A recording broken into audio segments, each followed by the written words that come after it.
아픔을 고백한 가수 장재인에게 많은 이들의 위로가 이어지는 가운데 장재인이 성적 피해로 정신적 고통을 겪게 됐다고 털어놨다. 장재인은 22일 자신의 인스타그램을 통해 성범죄 피해 사실을 고백했다. 그는 이날 17살 때 처음 발작이 시작됐다며 18살 때 한 사건을 계기로 극심한 불안증, 발작, 호흡곤란, 불면증, 거식폭식 등을 겪었다고 고백해 위로를 샀다. 꾸준한 심리치료를 통해 현재는 증상들이 호전됐다는 장재인은 다시 한번 글을 올려 자신과 같은 상처를 입은 이들을 다독였다. 장재인은 앞서 언급한 18살 때 한 사건에 대해 1년이 지나 19살의 범인을 제대로 잡았다는 연락을 받았다며 저에게 그렇게 하고 간 사람은 제 또래 남자였다고 했다. 이어 그는 당시 가장 힘들었던 부분은 그 아이 역시 다른 아이들의 괴롭힘으로 인하여 그렇게 됐다는 이야기였다며 속상함을 토로했다. 장재인은 그 아이 역시 피해자라면 도대체 나는 뭐지? 내가 겪은 건 뭐지? 라는 생각이 가장 가슴 무너지는 일이었다고 덧붙였다. 이제는 어른이 돼서 분별력이 생겼다는 그는 돌아보면 그때 일이 생긴 건 네 잘못이 아니야 라고 말해주는 이가 있었다면 참 좋지 않았을까 생각한다고 심경을 밝혔다. 또한 생각보다 많은 성피해자들이 피해자임에도 불구하고 내가 그러했던 것처럼 수치심과 죄책감을 갖고 살아가고 있을 것이라며 나와 같은 일을 겪은 가수를 보며 힘을 얻고 견뎠다. 노래하는 제가 같은 일, 비슷한 일을 겪은 누군가들에게 힘이 됐으면 한다고 남겼다. 다음은 장재인이 22일 첫 번째로 작성한 글 전문이다. 오늘 참 오래된 앨범의 녹음을 끝낸 기념, 밤잠처럼 꾸준히 다닌 심리치료의 호전 기념 글을 남겨요. 이 이야기를 꺼내기까지 11년이 걸렸네요. 저의 첫 발작은 17살 때였고 18살에 입에 담고 싶지 않은 사건을 계기로 극심한 불안증, 발작, 호흡곤란, 불면증, 거식폭식 등이 따라붙기 시작했어요. 치료를 한다고는 했지만 맞는 의사 선생님 찾는 것도 쉬운 일이 아니었고 그때 당시엔 병원 가는 걸 큰 의무로 여길 때라 더 치료가 못 되었네. 거기에 내가 살아왔던 환경도 증상에 크게 한몫했을 거고 엄마 미안. 하지만 노래하기로 맘먹은 이상 알죠. 그렇게 20대가 된 나는 24살에서 29살까지 소원이 제발 진짜 조금만 행복해지고 싶다. 였는데 그게 마음먹고 행동한다고 해서 되는 건 아니더라고요. 좋은 생각만 하고 싶어도 열심히 살고 싶어도 마음 자체가 병이 들면 자꾸만 무너지는 거라. 그렇게 긴 시간 나는 병과 함께 성장했고 이제는 그것이 나의 일부가 되어버린 요즘. 일 우선 행복이란 단어 자체를 내려놓았고 인나는 낮은 자존감에 묶일 수밖에 없는 삶을 지나온 걸 인정했고 3. 무엇보다 1년간 약을 꾸준히 복용했더니 많은 증상들이 호전됨. 18살에 앨범을 계획하며 내 이야기들을 솔직하게 하기로 다짐했었는데 그 이유는 내가 그렇게 행한 이들을 보고 힘을 얻어서예요. 어릴 적에 나랑 똑같은 일 겪고도 아닌 다른 아픈 일 겪고도 딛고 일어나 멋지게 노래하는 가수들 보면서 버텼거든요. 내가 그랬던 것처럼 내가 받은 그 용기를 내가 조금만이라도 전할 수 있다면 그럼 내가 겪었던 사건들도 의미가 생기지 않을까? 하고 그런 생각이 최악의 상황에도 저를 붙잡았던 것 같고 지금도 그럴 수 있다면 참 마음이 좋겠다 싶어요. 첫 타래가 생각보다 길어져서 읽기에 괜찮을까 염려되고 미안해요. 긴 글 여기까지 왔다면 또 고맙고 잘하는 게 이야기뿐이라 조금씩 앨범과 함께 이야기 보따리들을 풀어보려 해요. 아주 사적인 이야기지만 사람들의 아픔과 불안은 생각보다 많이 닮은 것 같더라. 다음은 장재인이 22일 두 번째로 작성한 글 전문이다.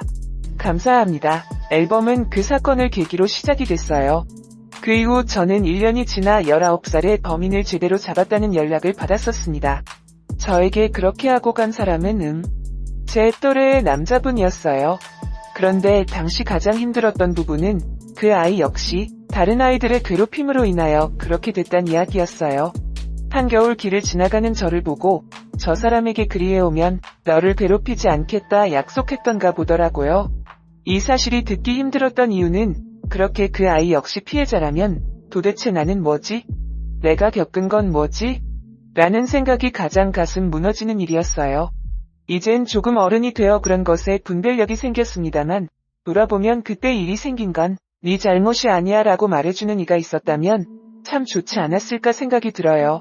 생각보다 많은 성피해자들이 피해자임에도 불구하고 내가 그러했던 것처럼 수치심과 죄책감을 갖고 살아가고 있을 거예요. 나는 나와 같은 일을 겪은 가수를 보며 힘을 얻고 견뎠어요. 혹시나 아직 두 발 발붙이며 노래하는 제가 같은 일, 비슷한 일을 겪은 누군가들에게 힘이 됐으면 합니다. 지향하는 음악은 포크 음악이며 어릴 때부터 음악을 시작했다. 부모님의 반대가 심했다고? 첫 자작곡은 7살 때 쓴 동요고 자신이 노래다운 노래를 만든 것 같다라고 말할 정도의 자작곡은 중3 때 처음 썼다. 실용음악과 중에서도 경쟁률이 높기로 유명한 호원대 싱어송라이터과에 합격하면서 본가인 광주를 떠나 서울로 상경하게 된다.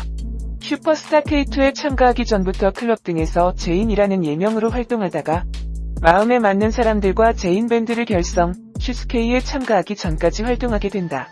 이 때문에 후에 이승철이 홍대클럽에서 장재인을 봤다. 이승철이 3차 예선 시작할 때 어디서 본 것 같은데? 라는 말을 한 게 원인. 사실 제작진이 장재인을 홍대에서 섭외해왔다. 라는 기본 기초적인 루머가 형성되기 시작했다. 여성 참가자들 중 가장 큰 키에 어울리지 않게 좀 어눌하다.